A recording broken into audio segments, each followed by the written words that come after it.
Your sleeping position is screaming truths about you that your conscious mind refuses to accept. Jung discovered that when all defenses come down, when the ego finally shuts up, your body reveals exactly who you are underneath all the lies you tell yourself. Do you think you choose how to sleep? Lie. Your unconscious chooses, and that choice exposes your deepest traumas, your pathetic fears, your emotional shortcomings that you pretend you don't have. Each night, your body takes on a position that is an accurate map of your wounded psyche. Jung was not kidding when he said that the unconscious speaks through the body. He knew that his way of sleeping is a brutal confession about his broken childhood, his failed relationships, his inability to trust, his desperate need for control, or his cowardly escape from reality. Fetal position. You're running away from the world like a frightened child. Belly down. You're so afraid of being vulnerable that you literally hide from life, arms crossed. You have built walls so high that you can't even get out of them. Each position is a silent cry from your shadow asking to be seen. The truth is this: you don't sleep, you hide. You don't rest, you run away. And the way your body positions itself in this escape reveals everything about the demons you carry, the complexes that dominate your life, the archetypes that control your choices without you even realizing it. Jung spent his life deciphering these unconscious codes because he knew that the only way to stop being a slave to one's own standards is to first recognize them. Your sleeping position is no accident. It's a symptom. It is diagnostic. It's the X-ray of your soul, showing exactly where the fractures are that you refuse to heal. Want to know the truth about your mind? Stop looking for answers on dumb personality tests and pay attention to how you sleep. Because there, in that moment of total vulnerability, when all the masks fall, when the persona goes away, when you can no longer pretend to be who you're not, there's the unvarnished truth about who you really are. And if you have the courage to face that truth, if you can look at your sleep patterns without running away, without making drama, without making excuses, then you have the key to understanding why your life is the way it is. Because their relationships follow the same destructive patterns. Why do you repeat the same mistakes? Why you sabotage yourself whenever you're close to getting what you want? Your sleeping position is the treasure map for your individuation. But only if you have the stomach to dig deep and find what's buried down there. 1. Unconscious escape. The fetal position is the most brutal confession you make every night about your inability to face adulthood. Jung knew that when you curl up like a baby in the womb, you're literally trying to get back to the only place where you felt safe. But here's the truth that no one wants to hear. You're not resting, you're running away. This position reveals that your psyche is still stuck in childhood traumas that you refuse to process.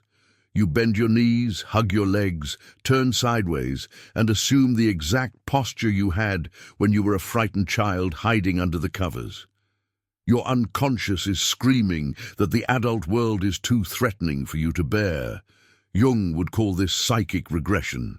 You are going back to a previous state of development because you have not been able to integrate the traumatic experiences that have brought you here.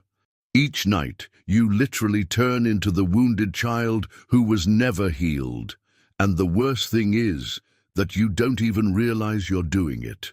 The fetal position exposes its deepest shadow, the pathological fear of responsibility, of conflict, of making difficult decisions. You prefer to make yourself small, invisible, harmless. It's a survival strategy that worked when you were a kid. But now it's destroying your ability to live fully. People who sleep in the fetal position often have superficial relationships because they have a terror of real intimacy.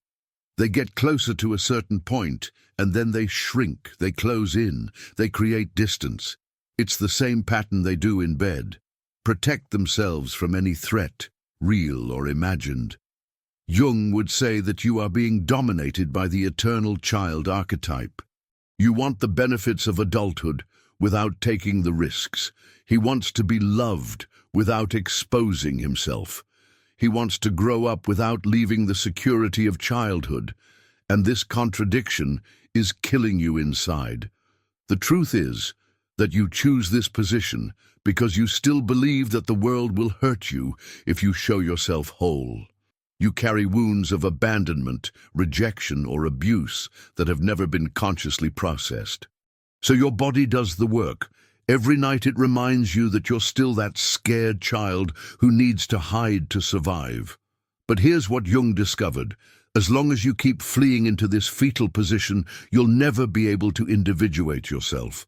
You will never become who you can really be, because individuation requires the courage to face life with an open heart, vulnerable, without guarantees. Their fetal position is a symptom of a psyche that has stopped growing. It's time to ask, how long will you continue to hide from your own life? If this hit home and you're ready to go deeper into who you really are, light, shadow and all, check out the SIM Method ebook. It's a down-to-earth guide that helps you reconnect with yourself in just 5 minutes a day. The link's waiting for you in the first pinned comment. 2. Impossible intimacy. The way you sleep with your partner reveals brutal truths about your capacity for intimacy that you would never admit awake. Jung knew that sleep is the moment of greatest human vulnerability, and how you deal with that vulnerability alongside another person exposes your deepest relational complexes. Do you sleep glued to your partner? You have emotional needs that are so deep that you need constant physical contact to feel safe. You're not being affectionate, you're being dependent. Your psyche is so fragmented that it needs the other as an emotional crutch to be able to relax. Jung would call this the projection of the anima, or animus. You are placing on the partner the responsibility of completing parts of yourself that you refuse to develop. Do you sleep far away, each in their corner of the bed? You have terror of real intimacy. Even if you sleep with someone, you keep your distance because proximity means vulnerability, and vulnerability means risk of being hurt. You want the benefits of the relationship without paying the emotional price of delivery. Your shadow is controlling your ability to love. The most telling position is when you sleep back to back. It sounds intimate, but it's actually the biggest lie two adults can live together. You are physically close, but emotionally isolated. It's the perfect representation of relationships where there's convenience, but no real connection. Jung found that couples who can't sleep comfortably together have unresolved complexes that prevent true union. Either you're projecting unrealistic expectations onto your partner, or you're using the relationship to get away from yourself, or you're repeating dysfunctional patterns learned in childhood. The hardest truth is this: if you can't be vulnerable while sleeping, you can't be vulnerable in any aspect of the relationship. Sleep is total surrender. It is absolute trust. If you sleep tense, controlled, defensive next to your partner, you are living an emotional farce. People who constantly change positions when they sleep together are revealing internal conflicts about intimacy. One part wants to get closer, another wants to escape. It is the war between the desire for connection and the fear of being known completely. Jung would say that your way of sleeping with your partner is the most accurate thermometer of the emotional health of the relationship. Because there, without masks, without performances, without conscious control, you show if you really trust each other or if you are just sharing a bed for convenience. The question you need to ask is, are you sleeping with someone or just occupying the same space as someone else? 3. Primitive need. Do you hug a pillow, blanket, or any object during sleep? Jung would tell you a truth that will hurt. You are trying to fill an emotional void that comes from your childhood and that has never been satisfied. This behavior is neither cute nor innocent. It is the desperate cry of a psyche that is still waiting for the unconditional love it never received. Hugging objects during sleep reveals that you have affective needs so deep and unmet that your unconscious creates symbolic substitutes to try to calm down. You are literally trying to give yourself the hug that your parents did not give, the welcome that you did not have, the emotional security that was denied in your upbringing. Jung would call this fixation on the archetype of the Great Mother. You are looking for the maternal lap you missed in the pillow. But here's the cruel reality. No object is going to fill that emotional hole. You can hug 1,000 pillows, and the lack will remain there, because the problem is not physical, it is psychic. This need to hug something while sleeping exposes your inability to self-regulate emotionally.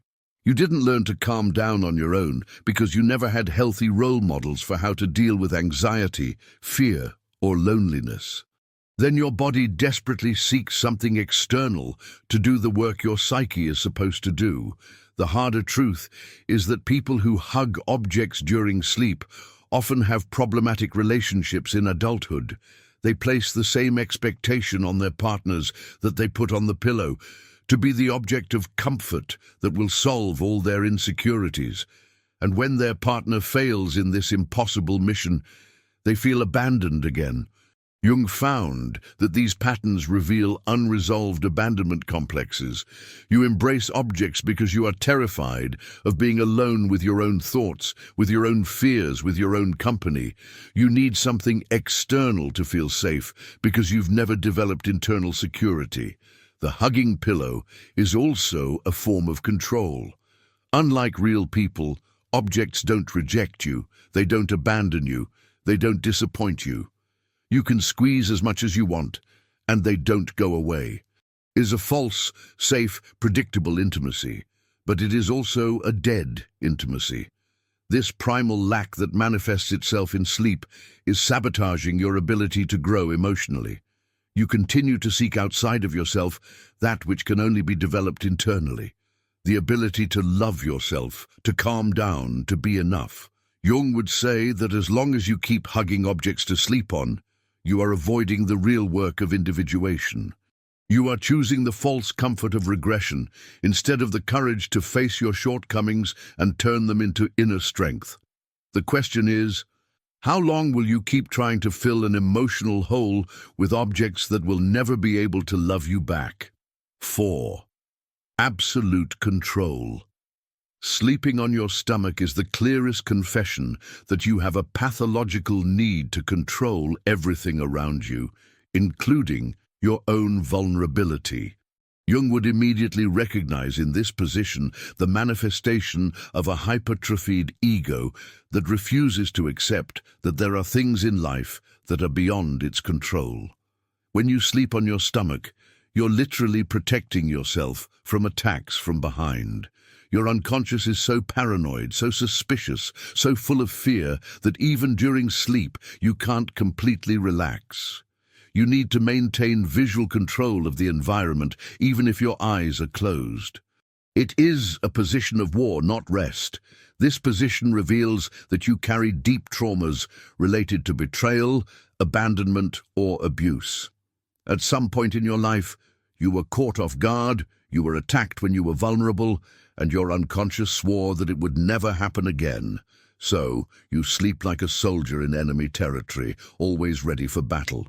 Jung would say that you are being dominated by the warrior archetype, but in a dysfunctional way. Instead of using that energy to face real challenges, you're spending all your strength fighting ghosts, imaginary threats, your own human need for vulnerability. The brutal truth is that people who sleep on their stomachs have terror of emotional intimacy. They may even have relationships, but they always keep a part of themselves protected, hidden, inaccessible. They love with one hand and defend themselves with the other. It's impossible to love fully when you're always in a fighting position. This need for control that manifests itself in sleep is destroying your ability to trust. You don't trust people. You don't trust the universe. You don't even trust yourself. You believe that if you let your guard down for a second, everything will fall apart. So you live in a constant state of alert, even when you should be resting. Jung found that this position also reveals domineering tendencies in personality. You don't just want to protect yourself, you want to control others as well. You have difficulty accepting different opinions, giving in to arguments, allowing things to flow naturally. You need everything to happen your way. The most tragic thing is that this position of absolute control is preventing you from experiencing true peace. You never completely relax, you never give yourself fully, you never allow life to surprise you positively. You're so busy defending yourself that you've forgotten what it's like to live without fear. Jung would say that your sleeping position is revealing that you need to learn the difference between healthy protection and destructive paranoia. How long will you keep sleeping like you're in a war zone? 5. Narcissistic expansion. Do you sleep occupying the whole bed, arms and legs spread out, as if you owned the universe? Jung would tell you a truth that will shatter your self-image. You are not relaxed. You are revealing an inflated ego that believes that the world revolves around you. This position exposes a primitive narcissism that you probably deny having during the day. Sleeping with the body fully spread out is the physical manifestation of a psyche that does not recognize limits, that does not respect the space of others, that believes it has the right to everything without giving anything in return. You take up as much space as possible because you subconsciously believe that you deserve more than anyone else around you. Jung would call this ego inflation. You are being dominated by the archetype of the king or queen, but in a pathological way. Instead of using this energy to lead and protect, you are using it to dominate and take ownership. You behave like a spoiled child who has never learned that the world does not exist to serve you. This position reveals that you have a dysfunctional relationship with power and authority. Either you were spoiled too much in childhood and never learned limits, or you were deprived of power and are now overcompensating. In either case, you are using physical space to express an unresolved psychic need. The hardest truth is that people who sleep scattered are usually selfish in relationships. They want attention, they want to be the center of attention, they want everything to be about them. They have difficulty empathizing because they are so focused on their own needs that they cannot see the needs of others. Jung found that this physical expansion during sleep can also be a compensation for deep feelings of inadequacy. You make yourself big physically because you feel small emotionally.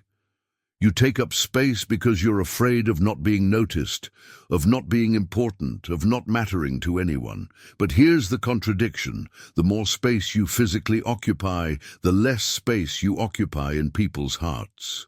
Your need to be the center of everything is taking away the very thing you want most, genuine connection and true love.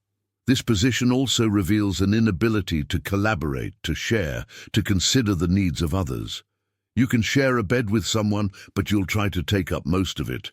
It's a perfect metaphor for how you deal with relationships.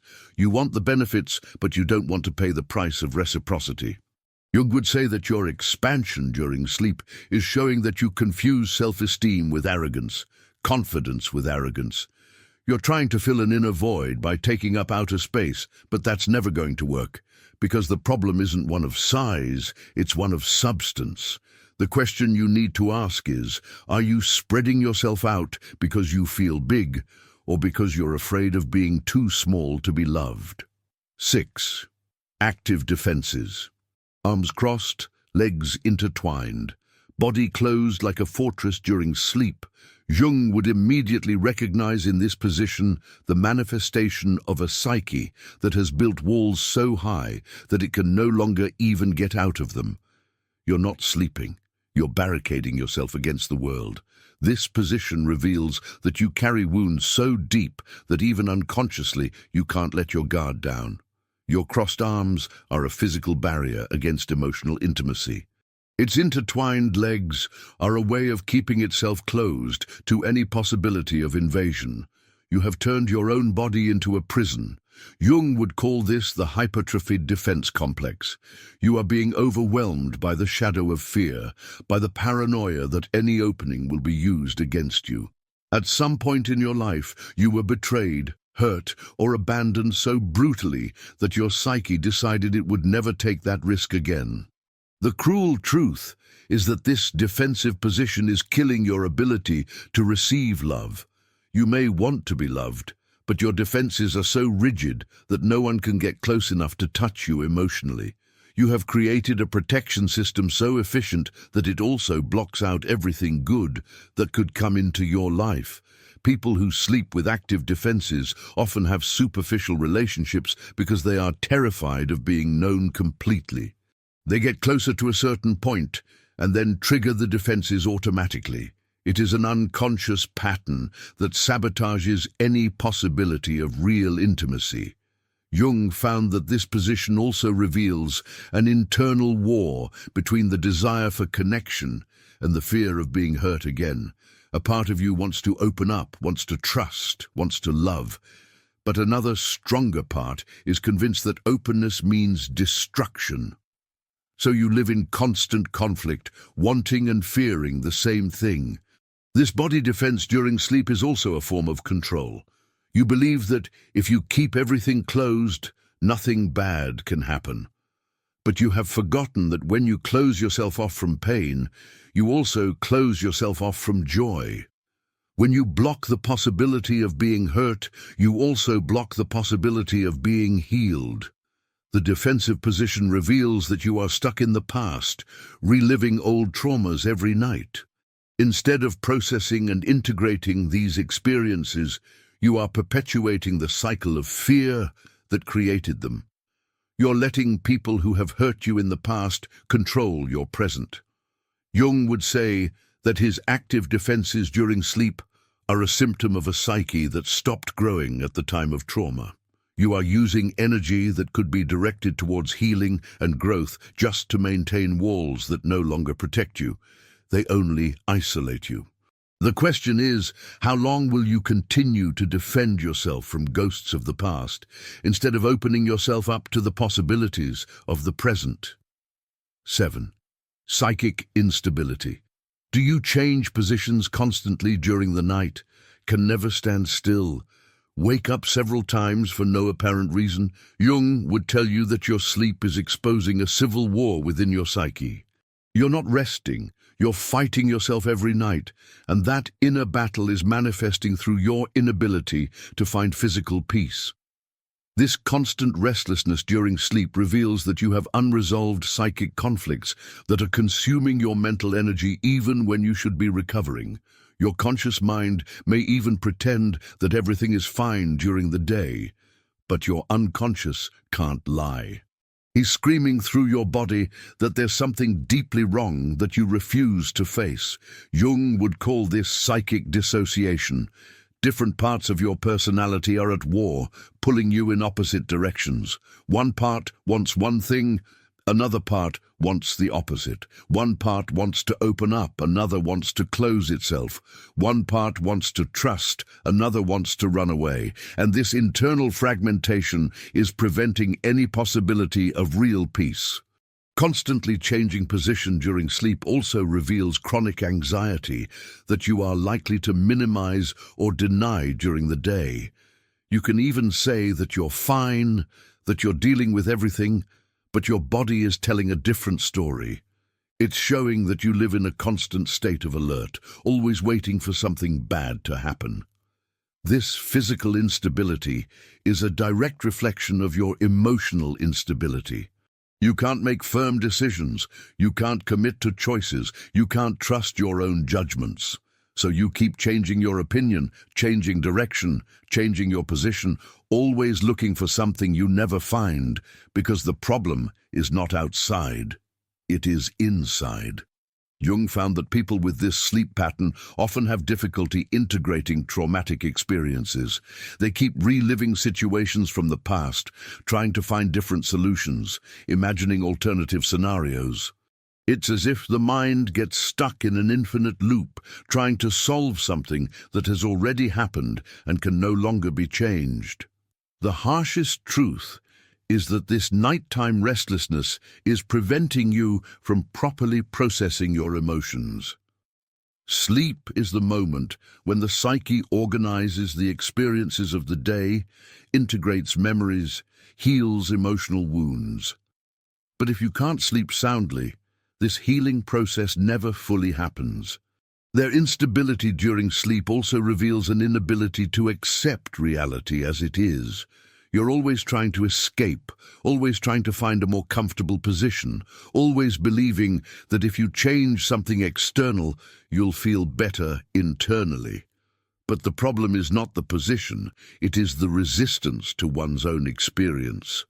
Jung would say that this constant change of position is a metaphor for how you deal with life. Always running away, always avoiding, always looking for an easy way out instead of facing what needs to be faced.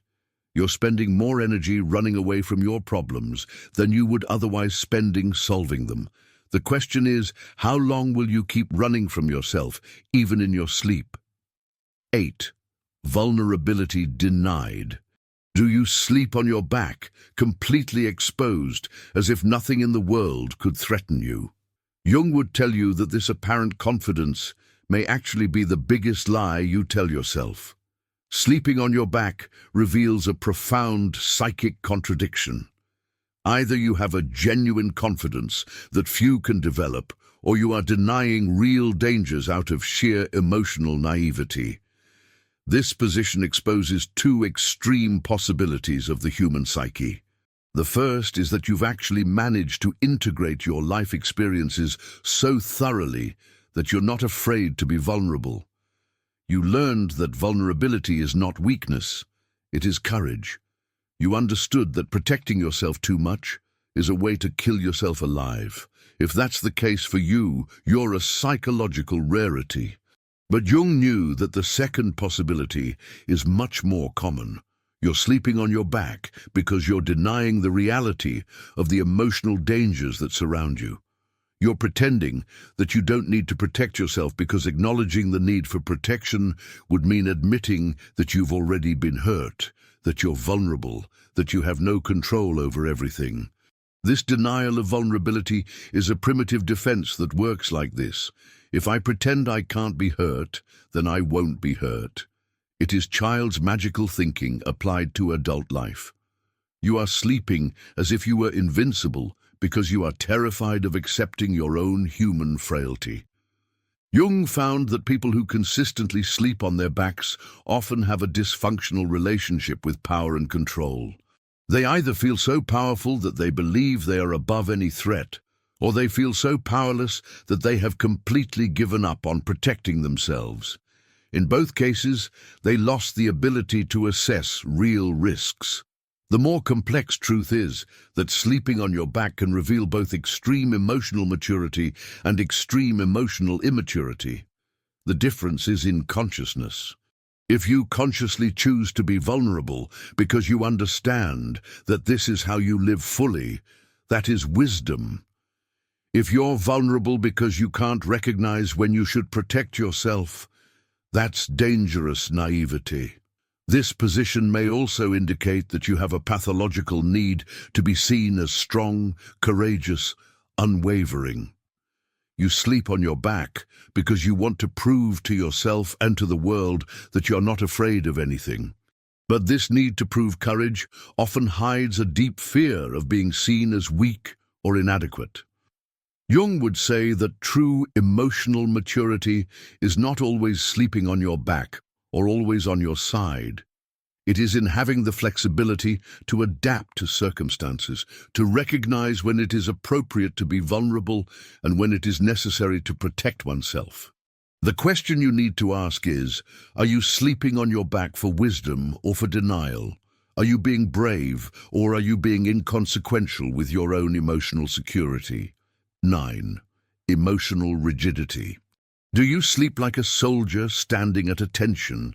Body straight, arms glued to your sides, legs aligned as if being inspected by an invisible general.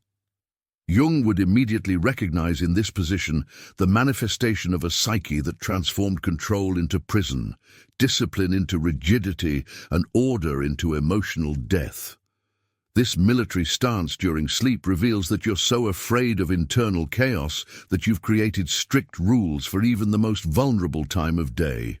You can't relax, even when you're unconscious, because relaxing means losing control, and losing control means facing everything you've spent your whole life trying to suppress.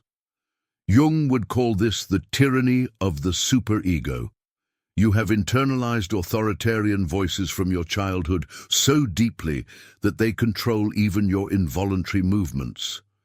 You sleep as if someone is watching you, judging you, punishing you for any slip-up.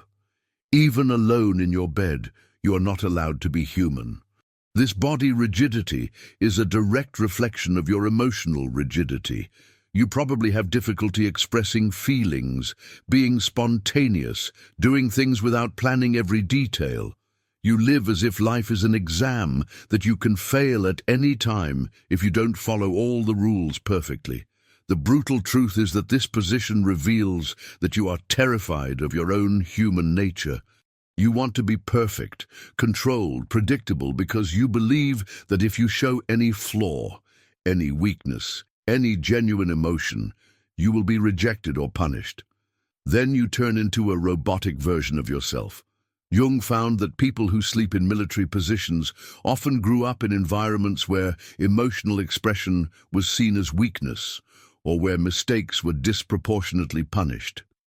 They've learned that survival means absolute conformity, so they apply that logic even in sleep. This rigidity also reveals a deep disconnection with your body and your physical needs. You treat your body as a machine that must function perfectly, rather than a living organism that needs care, flexibility, and compassion. You punish your own body for not being perfect. The military position during sleep also exposes your inability to trust the natural process of life. You believe that if you don't control every aspect of your existence, everything will fall apart. You can't accept that some things are beyond your control and that it's not necessarily a bad thing. Jung would say that this rigidity is preventing your individuation, because individuation requires flexibility, experimentation, acceptance of imperfections. You're so busy being what you think you should be that you've completely forgotten to figure out who you really are underneath all these self-imposed rules. The most tragic thing is that this rigid position is robbing you of the possibility of real rest. You can sleep 8 hours a night, but if your body is tense and controlled during all that time, you never experience the deep relaxation that allows for physical and emotional regeneration.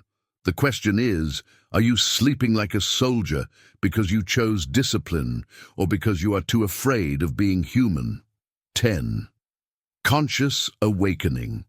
Now that you've seen the unvarnished truth about what your sleeping position reveals about your psyche, the most important moment has arrived. What are you going to do with that information? Jung wasn't interested in just diagnosing problems, he wanted real transformation. And transformation begins when you stop running away from uncomfortable truths about yourself. The first thing you need to understand is that your sleeping position is not your destination. It's just a symptom of unconscious patterns that can be changed if you have the courage to do the necessary inner work. Jung called this the process of individuation, making conscious what was unconscious and integrating these rejected parts of oneself. If you've recognized yourself in the fetal position, it's time to stop running away from adulthood and start processing the childhood traumas that still control your choices. If you sleep on your stomach, you need to learn the difference between healthy protection and destructive paranoia.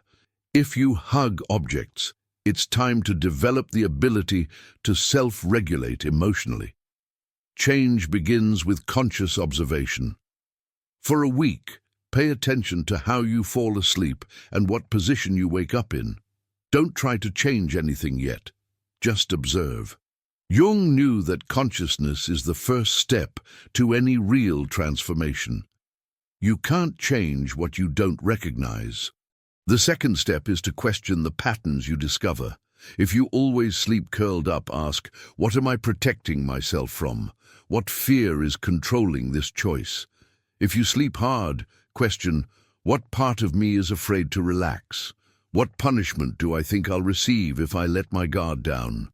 Jung discovered that true healing happens when we stop resisting our patterns and begin to understand them with compassion. Your sleeping position is not a defect that needs to be corrected. It is a message that needs to be heard. Each position is trying to protect you from something, even if in a dysfunctional way.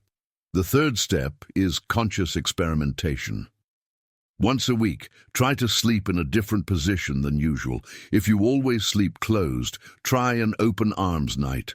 If you always sleep spread out, try a more withdrawn night. Observe how you feel, what resistances arise, what fears appear. But here's the most important truth. Changing your sleeping position won't solve your psychological problems. What will solve is to use this information as a gateway to a deeper work of self-knowledge. Jung would say that his sleeping position is just the tip of the iceberg of his psyche. Real transformation happens when you use these revelations to understand your relational patterns, your career choices, your emotional reactions, your deepest fears. When you connect how you sleep with how you live, you gain access to a precious map for your individuation. The final question Jung would ask is, will you use this information to get to know yourself better, or will you continue to sleep, literally and metaphorically, through life itself?